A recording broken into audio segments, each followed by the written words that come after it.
Welcome to Capitalizing Your Life, the podcast that shows you how to take control of your money, build lasting wealth, and create financial freedom using the infinite banking concept.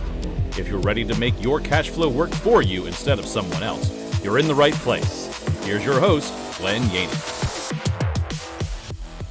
Today, my guest is one of my good friends, Gary Pinkerton, host of Gary's Gulch podcast. Welcome, Gary. Hey, thanks so much. It's awesome to be back or to be on the new rebranded podcast. I love Capitalizing Your Life. That's a pretty cool title. Yeah, and I've been really, for me, I've just been thinking of things that makes me get fulfilling in life. And I think that was the main purpose of changing the podcast. And when I listen to your podcast, it's always very empowering. And I wore my red, white, and blue shirt today just because I knew I was going to be talking to Gary. Gary is one of the most patriotic people I know. And I love your podcast. I listen to every podcast and I always feel like I'm going to do better afterwards. Well, I'd wrap my flag behind me around me, but then people would make fun of me or they would give me grief for pushing Trump too much. So Yeah. I'll not do that. But thank you so much for saying that about my podcast. Love that you're a listener of it. As you know, you never really know who's listening to your podcast unless they tell you. So appreciate that.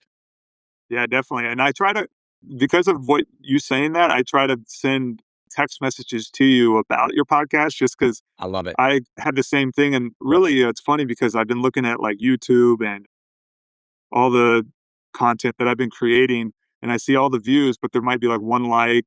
Yeah. And you're like, I'm glad they're showing me the views at least because people are seeing it, Yeah, absolutely. And, we are so like-minded, and always being uplifting, abundant, and pushing people to, count on themselves and look to their creator and, all of these things that I've heard from you and I know that you're like-minded on. Really, really appreciate the feedback you give me on my podcast. And it absolutely makes the difference. You personally and a few other people helped me get up, dust off myself and done another episode. So really appreciate that. Definitely. So I don't know what podcast it was, but we've had you on in the past, but I'd like to just really catch up with you. And I heard you just received a new certification. Wanted to talk about that. Yeah. So those who listen to my podcast or maybe even the previous episode on yours, I know we talked a lot about what drives me and what I do. And we did talk, a bit about the infinite banking concept or high cash value whole life insurance as a personal banking system and tool. And certainly that is some of the bread and butter, some of the basic stuff that I do with clients. Yeah. And life is a journey, right? So I'm 56 years old. I learn new stuff all the time and realize, well, I was in the right direction, but not actually on the path that I think is the optimal path. And I don't know if we ever truly know what our optimal path is. I would argue Charlie Kirk knew what his optimal path was, and a few other people on this planet. Jesus knew what his was. But I'm not sure we all do or ever get there. But we get better and better and better as long as we continue to pursue excellence and, check in with, the omniscient. So I realized that, back when I was, in the military, I was somewhat chasing a W-2, yet there was also a lot of patriotism there. And I really wanted to, protect America from outside threats. And I don't know that I could really explain why. Like, I love the red, white, and blue. Well, why do I love that? And so I learned in my journey that I really love what our founding fathers put in place. But why do I love that? Oh, it's about freedom of the individual, being able to do whatever you want to do. Okay, that's part of it. That is part of it. Like when I read Dr. Viktor Frankl's book, Man's Search for Meaning, and he says that, your mind, your decision, your response is the one thing you can control. Yeah, that's part of it too, right? But these are all breadcrumbs to what's really most important. And so they're pushing me, they're nudging me, don't go left, go right, or whatever, the next journey in life is or the next decision. And what I've come to is that I, and try to summarize as much as I can, I have become much stronger in my personal faith through things like personal financial losses, through trying to figure out what am I going to do after the military, through losing my parents at a young age and going through that. And so like all of these things have kind of strengthened me.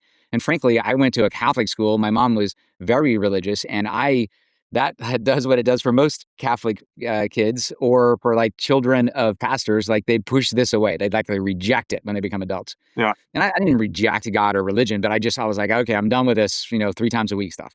And so I went off and, material pursuits and things like that. But there are things that have happened in life for me that I just, accidents narrowly avoided or death narrowly avoided during accidents, things that just, I'm an engineer. I believe in physics. I like math. I try to make, the equations come out correctly. And man, there are some things that throughout my life that just have not made physical sense. Like the only reason I can explain what happened was because there's something more that I still need to be doing. So I've been searching for what is that I need to do? And so this is a really long answer. But what I've started to recognize is that if we are all on this planet to share our unique ability and genius with other people, then we're going to stick around here long enough until we've done that, right? But what is the thing we need to share? Well, we have to connect in with our higher power to make sure we understand that. But once we get clear, and again, I'm not sure we ever get fully clear. That would be a wonderful destination. But I think we're always learning and growing and getting more particular about what it is. What I've recognized is that for me, it is helping others have the confidence and the financial capability, capitalize in their life such that they can share their unique genius with others.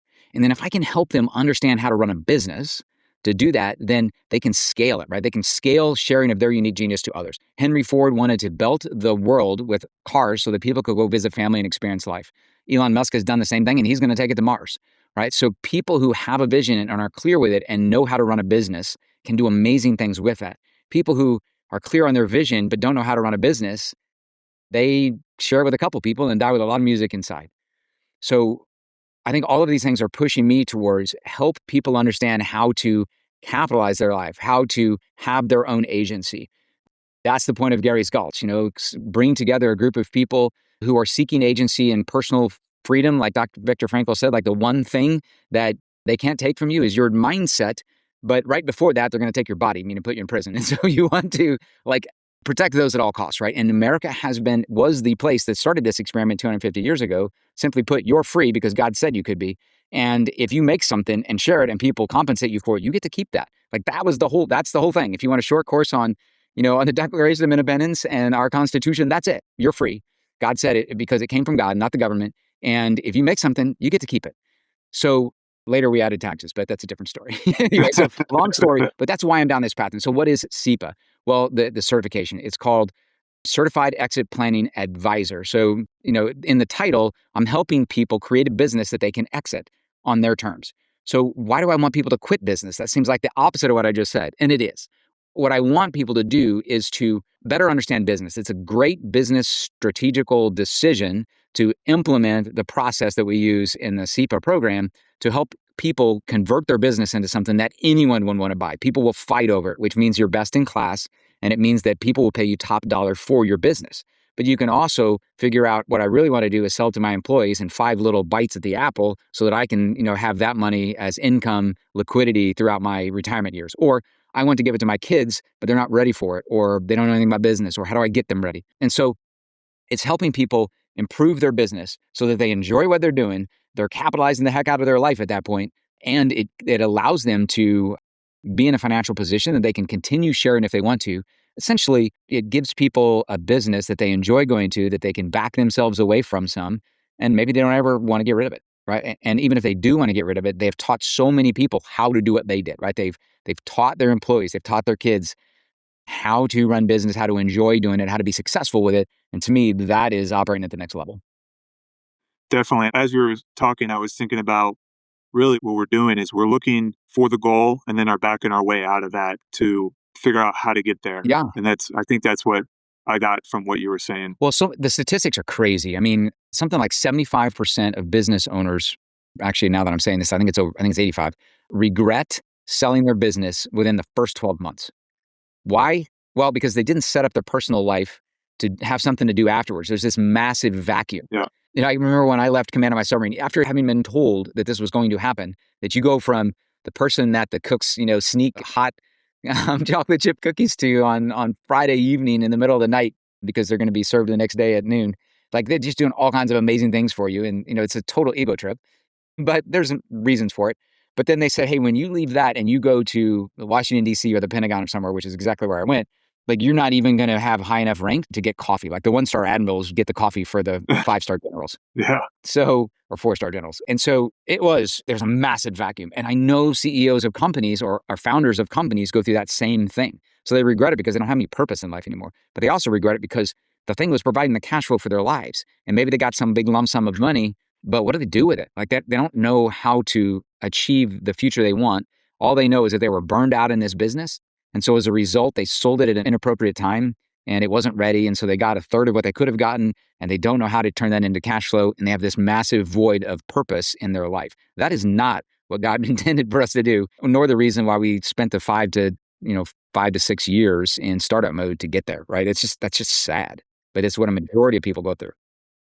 Hey guys, if you'd like to learn more about the infinite banking concept and how to flow your capital through your own financing system, my team and I are here to help. With over 35 years of experience, we can guide you in building a properly structured whole life policy tailored to you and your family. See the scheduling link below. Now, back to the show.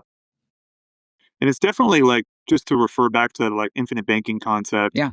It's you're kind of looking through like what really sold me on the idea of infinite banking concept is I'm protecting my human life value. So as I'm growing this business or buying real estate, it's unfortunate that the business is worth nothing until it's worth something. And there's a lot of work in between that point Yeah. to get it there. And that's why it's so important to be building up a system that helps you with the financing process, capitalizes your life, create that tier one capital as you continue to grow your business and flow your capital through it. Yeah. And at the same time, as the policy grows, it's growing with your business and it creates more really agency in your life. And that's why, Yeah. it really just ties in so well. Yeah, it does. It does. And you can see how they were building blocks, right? So at least in my journey. So Yes. all my money's in the markets. I'm leaving command of my submarine. I've lost half my wealth. It needs to not be there. It needs to be in real estate. Why? And eventually I realized, okay, it's because I can control it more. I have a better chance of success because there's less people and other circumstances between me and my money. Okay, I get that part.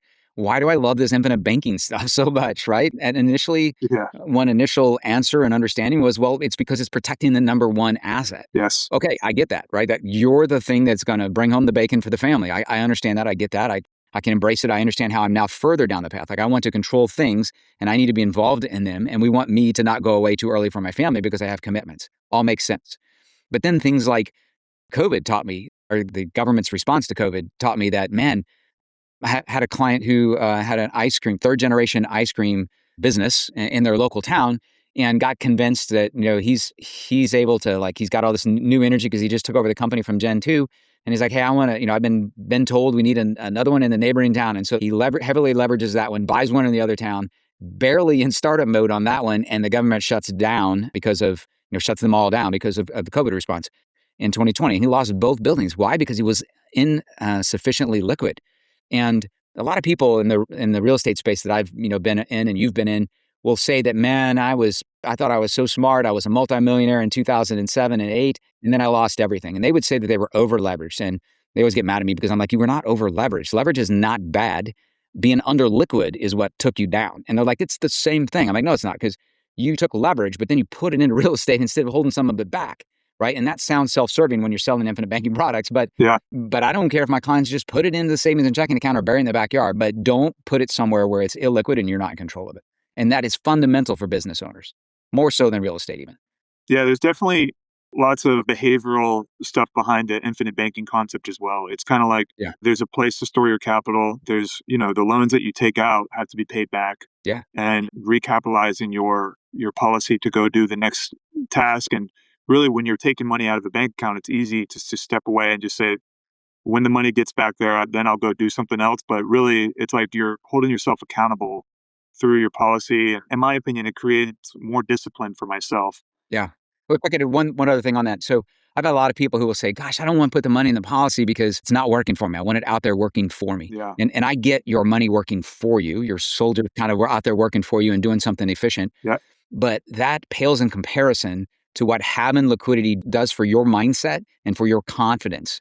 So having certainty in the background enables us to go seek uncertainty. And they sound like opposites, but they're not. I mean, it is human nature that if we're not doing something that excites us, that has an unknown aspect to it, then we are not living a full life. Like we're living a very horrible life if there's no uncertainty at all. If everything is just the same as yesterday, and so that's why we go skydiving. It's why we go fast in cars. It's why we watch a movie we don't know the ending of. It's all those things. Like we seek uncertainty. It's the spice of life. But we won't do that without adequate certainty. And for some people, that means go skydiving without parachutes, or at least without a reserve, because they don't have anybody depending on them. They haven't looked in the eyeballs of that little 10-minute-old child who now depends on them. Like, so things in life change our level of comfort. Yeah. But without the certainty that we personally need, we will not seek uncertainty, which means we don't live. And so going back to that point that like my money needs to earn 10% or 12%, not 5%. No, you're missing the point. You can become a billionaire, like, a multi-billionaire, trillionaire, like Elon Musk, if you unlock the value and the potential that's inside the human. And that's what that money sitting on the sideline does, is it unlocks the 1 million X returns Yeah. that you're not going to get by putting your money to work at a couple percent higher rate. And you also, I wrote it down as you were talking, but with the mistakes that we make in our life and we survive them is when we create a risk profile.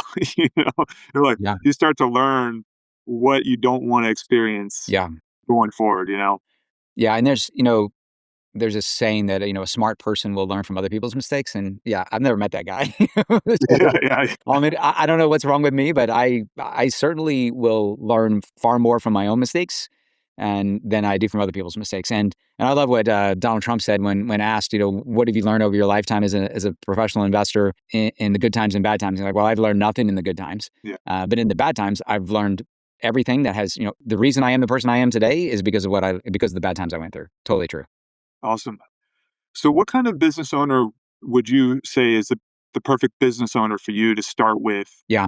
To help them build out where they need to go? Yeah. So it is my goal that my team can help people in all aspects of business. Just starting out, solopreneur, not even an entrepreneur, but maybe just a business owner, like they're an accountant and they're working 1099. Yeah. So my team can help everyone. My ideal person for me personally, and the reason that I went through the CEPA certification is I'm trying to attract business owners who already have agency and they definitely know they want it and they want more of it. Yeah. And they're operating at a more complex kind of level. They're trying to figure out, what about this legacy thing? How does that compete with, should I sell my business to my employees? And, so more complex, operating at scale. Should I take it public? Those kinds of things. And so for me, I think it's a business that is at least, 4 years mature, more if possible. I'd like to see like $1 to $5 million of revenue for me to personally handle that case. And that's, I think, where the CEPA certification kind of steps in. Now, I personally have hundreds of clients that I meet with that are not at that level, but I also have a team Yep. who can help me,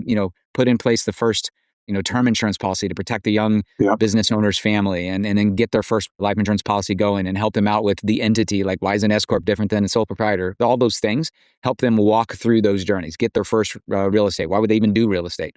And I just met recently with one of my clients, awesome guy who used to be in real estate. Then he started a pool service company in Jacksonville, Florida.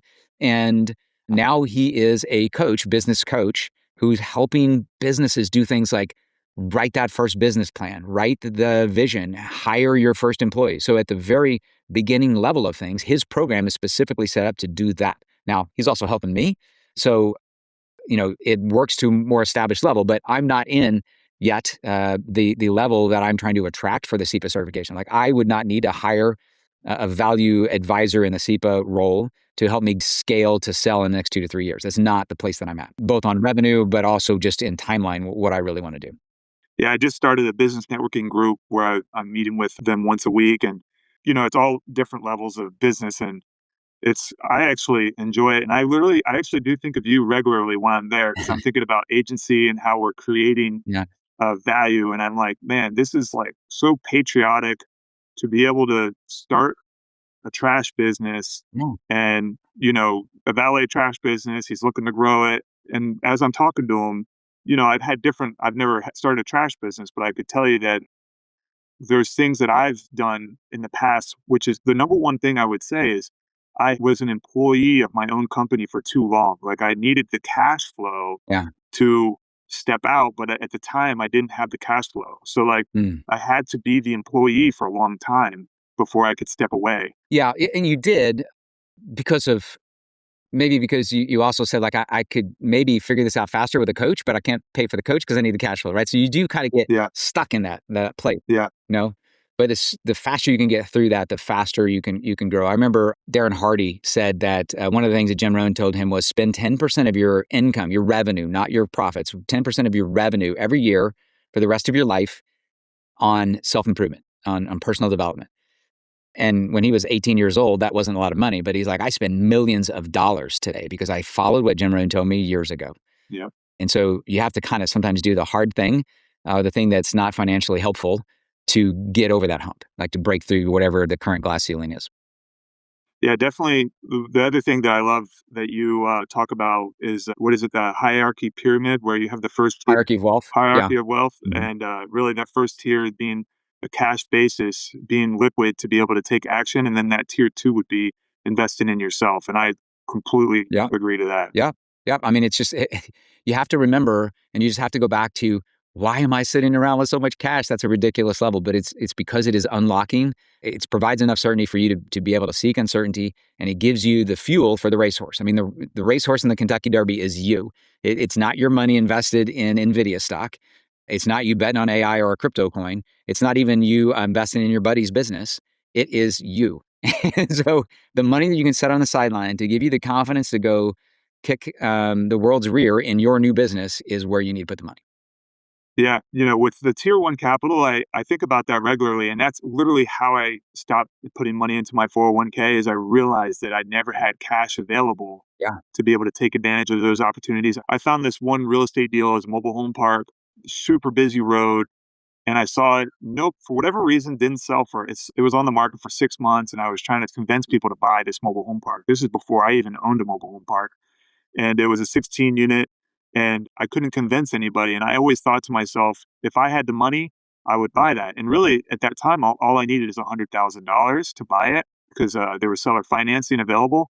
And I would repeat that to myself: is people, to be wealthy, you have to have liquidity available. Yeah. You have to have capital. You don't have to always have your money in the stock market or something like that, just because that's what Ray Dalio tells you. you know. Yeah. Right. Right. So And that's my favorite definition of luck. Opportunity meets preparedness, right? It's the preparedness part that people underappreciate. yeah, Man, that guy's lucky. Yeah, he was lucky because he ignored when you said he should put his money in the stock market.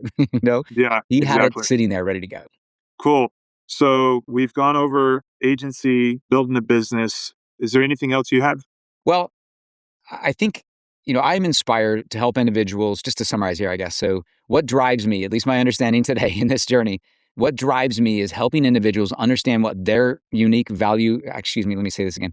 It's helping people who understand what their unique value is to the world and wants to share it and scale it in the form of a business. I want to help you optimize that business so you stay in the fight because you enjoy what you're doing and you're not doing it, 24/7. And you're seeing the fruits of the labor, and other people around you see that and they get inspired and they go to try to do the same thing.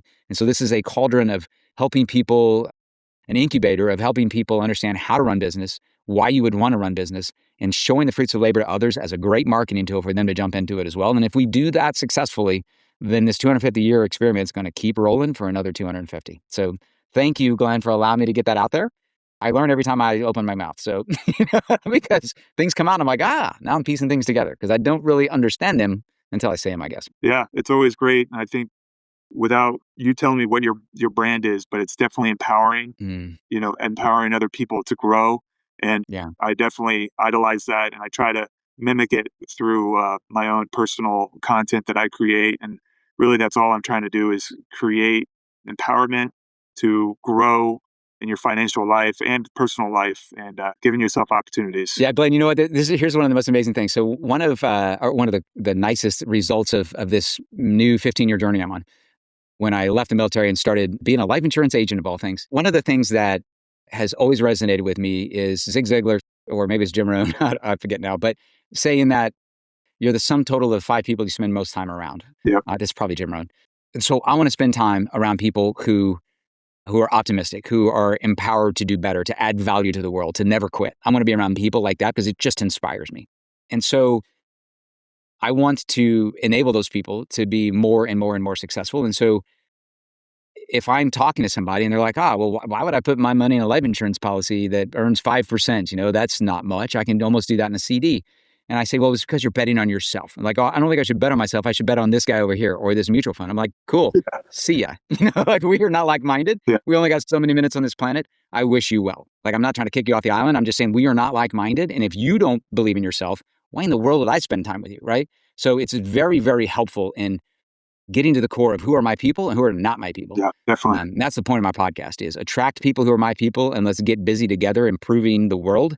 And all the rest of you, please go enjoy a movie. Yeah, awesome. So where can people find you? It's awesome. So my name, GaryPinkerton.com. So Gary at GaryPinkerton.com. And then Gary's Gulch podcast. Please give me positive feedback or constructive feedback. I'm good. But give me feedback on the podcast because when I know that people are listening, I keep producing more. So thank you so much. I'm forever grateful, Glenn. All right. Thanks for being on the show. Thank you for listening to the Capitalizing Your Life podcast. Please rate, like, subscribe, leave a comment, and share with someone who you think would enjoy listening.